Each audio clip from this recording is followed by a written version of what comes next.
Bonjour l'ami voyageur. T'as pas vu ça le contexte? Tu vois où je suis ou pas? Non?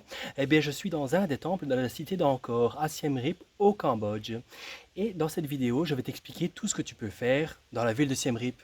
Allez, c'est parti, tout ça après générique bien sûr.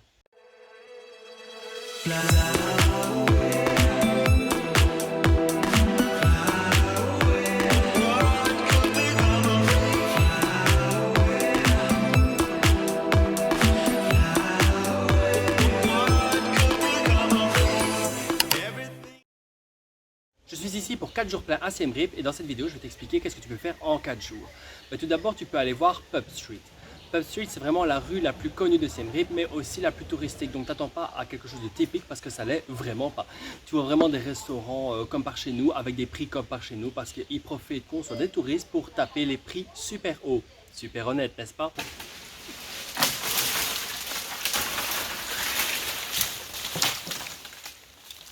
C'est un peu dangereux ici. Tu peux aller voir le Night Market, il est tout près de Pub Street, tu peux t'avancer dans la petite ruelle et tu finiras bien par le trouver. Et là, c'est aussi plein de petits shops de souvenirs, de nourriture, c'est vraiment assez grand, c'est sympa surtout à voir le soir avec les illuminations. Donc si tu ne sais pas quoi faire en soirée à Siem Reap, eh bien tu peux aller aussi au Night Market. Pour les temples d'Angkor, la principale occupation de cette ville, la raison pour laquelle on s'y rend et la raison pour laquelle je m'y suis rendu, c'est vraiment les temples d'Angkor. Les temples d'Angkor, il y en a vraiment des dizaines et des dizaines un peu partout. Alors il y a plusieurs tours à faire. Tu as deux tours principaux. Tu as le petit tour et tu as le grand tour. J'ai trouvé un chauffeur de tuk-tuk qui fait aussi office de guide qui s'appelle Ricky. Hello, my name is Ricky. Welcome to Siem Reap, Angkor. Il va te faire visiter les temples que tu veux dans l'ordre que tu veux pour un prix entre 15 et 25 dollars. Donc ça dépend des temples que tu veux visiter bien sûr parce qu'il y a un temple, c'est le Bante Sre, il est plus loin. Il y a bien 3/4 d'heure, presque 1 heure de route. Donc là, il demande 25 dollars. Mais pour le reste, c'est 15 ou 20 dollars. Et crois-moi, lui va vraiment t'emmener dans les temples au moment où il fait le plus calme. Moi, je me suis retrouvé dans beaucoup de temples sans personne, ou quasi personne. Donc c'était vraiment super pour faire des vidéos ou pour profiter vraiment des lieux ou faire des belles photos aussi. Si tu veux aussi, il peut faire vraiment office de guide et te proposer la visite guidée du temple en t'expliquant absolument tout sur la construction du temple, sur les sculptures, sur la religion, vraiment sur les coutumes. Il va vraiment tout t'expliquer aussi pour quelque chose comme 20 dollars pour toute la journée. Donc c'est vraiment pas cher, je te le recommande. Il parle vraiment bien anglais, il est super sympa. Donc voilà, Ricky, c'est lui que tu dois choisir. Pour moi, les plus beaux temples que tu ne peux absolument pas manquer. Alors, tu as le Taprom. Le Taprom, c'est celui dans lequel le film Tomb Raider a été tourné. Je ne sais pas si tu connais, avec Angelina Jolie, où les racines passent vraiment au-dessus des temples. C'est vraiment impressionnant de voir à quel point la nature reprend toujours ses droits. Donc ça, c'est un temple qu'il ne faut surtout pas louper. Tu as aussi le Bayon. Alors lui, il est dans une enceinte énorme de Angkor Thom, ça s'appelle. Et là, tu as plusieurs temples réunis, mais le Bayon, c'est vraiment un immense temple avec tous des tours et 4 visages différents à chaque tour. Il est aussi assez impressionnant. Attention dans les temples parce que tu as parfois des enfants qui veulent prendre des photos de toi avec ton GSM, des super belles photos, tout ça pour après te demander des sous. Et aussi à l'entrée des temples, il y a toujours des enfants qui veulent te vendre des choses, qui te harcèlent un peu d'ailleurs pour te vendre des choses. Donc voilà. Essaie de pas trop avoir pitié parce qu'ils sont là, même bon ça fait un peu pitié mais tu vas en avoir partout, tu vas vraiment te ruiner si tu commences à faire ça. Regardez ça, s'il vous plaît, 1 dollar, s'il vous plaît. Ici je suis au Preken, je crois que c'est comme ça que ça se dit, enfin je suis pas sûr, désolé pour la prononciation. Et donc voilà, c'est un super beau temple aussi avec des longs couloirs, tu peux t'avancer vraiment et de passer de porte en porte. La perspective pour les photos y est vraiment super, donc je te recommande vraiment le Preken, c'est un de mes préférés aussi. Bien sûr, le plus grand de tous, le Angkor Wat. Tu ne peux pas venir voir les temples du Cambodge sans passer par le Angkor Wat. C'est le plus immense de tous les temples qu'il y a ici. Alors, ce qui est bien de faire, c'est d'aller au matin, très tôt, y être là pour 5 heures du matin pour voir le lever du soleil. Seulement prépare-toi, car crois-moi, tu ne seras pas le seul sur place. Certains temples sont immenses comme le Bayon, le Taprom ou surtout le Angkor Wat. Il faut parfois entre 1 et 3 heures pour les visiter si vraiment tu veux tout voir et prendre le temps de faire de belles photos et de voir absolument tous les détails qu'il y a dans les temples parce que parfois il y a vraiment des détails partout sur les murs. C'est assez impressionnant de voir à quel point ils sont sculptés partout sur les murs, à se demander vraiment comment ils ont fait.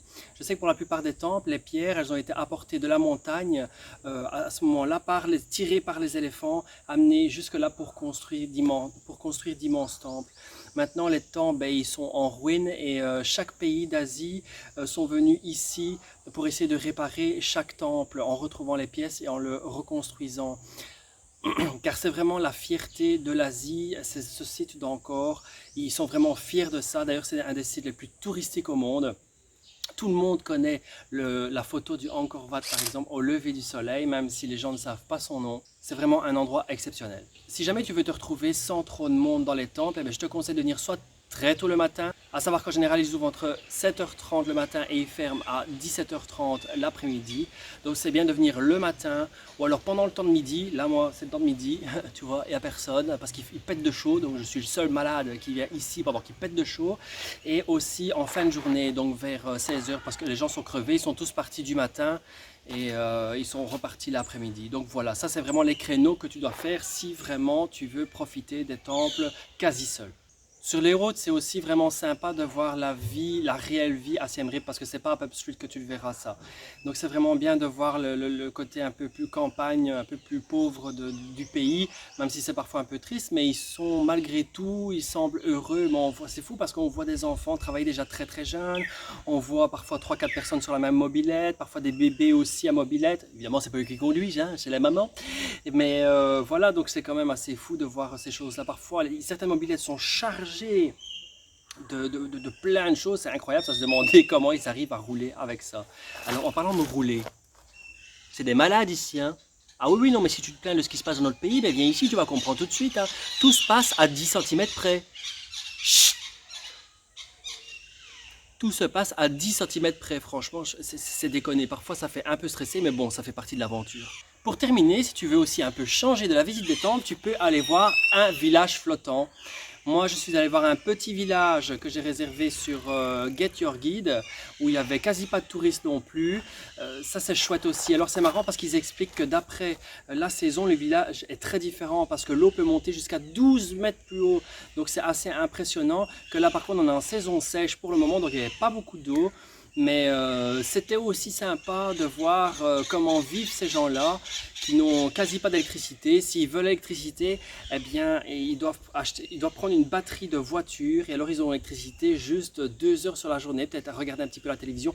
Après, ils doivent reporter la batterie de la voiture et ensuite revenir de nouveau s'ils veulent utiliser la télévision ou une lumière, peu importe. Donc ça, c'était vraiment chouette à savoir. Notre guide nous a vraiment bien expliqué tout ce qu'il y avait à savoir sur les villages. Maintenant, c'est marrant parce que c'est un peu bizarre de les filmer ou de les prendre en photo parce que c'est délicat, c'est un peu comme, j'ai l'impression, j'étais un peu mal comme si c'était des animaux du zoo, mais bon, même si ça ne l'est pas, donc parfois j'étais un peu mal à l'aise, mais bon, je voulais absolument prendre les meilleures images, évidemment les partager avec toi, donc forcément j'ai dû les filmer. Tout d'abord, pour l'entrée des temples, alors il y a plusieurs prix, il y a plusieurs solutions. Tu peux soit prendre un ticket une journée, ticket 3 journées, mais que tu peux utiliser sur la semaine. Donc par exemple, tu peux aller le lundi, le mercredi, le samedi. Tu peux aller donc 3 journées, mais étendu sur toute la semaine. Ou tu peux prendre le ticket à la semaine. J'ai pris celui de 3 jours. Je crois que c'était suffisant parce que j'ai déjà vu beaucoup de temples en Thaïlande. Et ici, j'ai vu aussi beaucoup de temples. J'ai fait les 3 jours.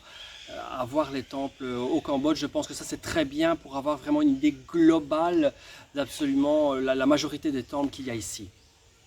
Tu dois tout d'abord aller le chercher, donc un espèce de guichet. Tu peux aller la veille à 17 h, il y a moins de monde, ou alors tu fais comme moi, tu vas le matin en tuk-tuk. J'ai de la chance aussi, il n'y avait pas trop de monde. Là j'ai pris le ticket et puis direction les temples. Et fais attention de ne pas perdre ton ticket parce qu'il le contrôle à toutes les entrées. Pas de ticket, pas de temple, terminé, au revoir et merci.